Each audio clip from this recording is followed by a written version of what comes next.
दोस्तों, मानसून का मौसम चल रहा है। गर्मियों की तपिश कम हो चुकी है और ठंडी हवाओं ने दस्तक दे दी है। ऐसे समय में एक गिलास लस्सी आप सबको बहुत अच्छी लगती होगी, लेकिन आप क्या जानते हैं कि आयुर्वेद में वर्षा ऋतु में लस्सी का सेवन वर्जित है, निषेध बताया गया है।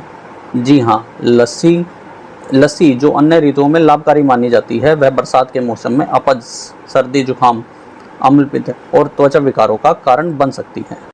दोस्तों, आयुर्वेद में वर्षा ऋतु का विशेष स्थान दिया गया है क्योंकि यह एक संक्रमण काल होता है। ग्रीष्म में क्षीण हुआ पित्त वर्षा के कारण प्रकोपित हो जाता है और वातावरण की आर्द्रता तथा मंद अग्नि, वीक डाइजेशन, पाचन को कमजोर करती है। चरक संहिता के अनुसार वर्षा ऋतु में जठराग्नि मंद हो जाती है और दोष, विशेषकर पित्त दोष, अधिक उत्तेजित होते हैं। आयुर्वेद के अनुसार लस्सी जैसे भारी अम्लीय पदार्थ मानसून में मन को भी उदास, थका हुआ और सुस्त बना सकते हैं।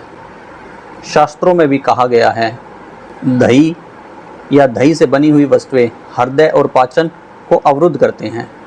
वैज्ञानिक दृष्टिकोण की अगर बात करें तो वैज्ञानिक दृष्टिकोण से भी देखा गया है कि मानसून में हमारी आंतों में गैस्ट्रिक जूस का स्तर घट जाता है, जिससे पाचन शक्ति कमजोर होती है। लस्सी जैसे भारी पदार्थ इस स्थिति को और बिगाड़ सकते हैं।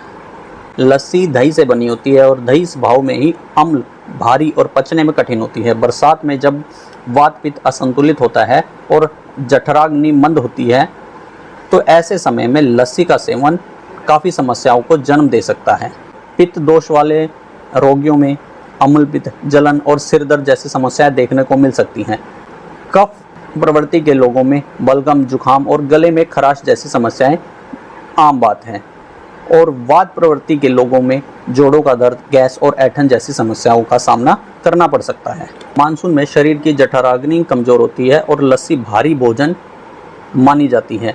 इसका पाचन ठीक से नहीं होता है, जिससे अपच, गैस और एसिडिटी होती है। कफ दोष वाले व्यक्तियों में लस्सी स्वभाव में ही ठंडी और कफवर्धक होती है। वर्षा ऋतु में वातावरण में नमी होती है, जिससे कफ पहले से बड़ा होता है। लस्सी इस दोष को और बढ़ा देती है। लस्सी से त्वचा पर फोड़े, फुंसी, खाज, खुजली और एलर्जी जैसी समस्याएं बढ़ सकती हैं। तो दोस्तों, लस्सी स्वादिष्ट हो सकती है, लेकिन मौसम को देखकर आहार चयन करना ही बुद्धिमत्ता है। बरसात में पाचन कमजोर होता है, वात और कफ प्रबल होते हैं। ऐसे में लस्सी की ठंडक, अम्लता आपके शरीर को कई तरीकों से नुकसान पहुंचा सकती है। आयुर्वेद कहता है कि ऋतु के अनुसार आहार ही सबसे बड़ा आहार है, इसलिए मानसून में लस्सी से परहेज करें और शरीर को संतुलित बनाए रखें। जय हिंद।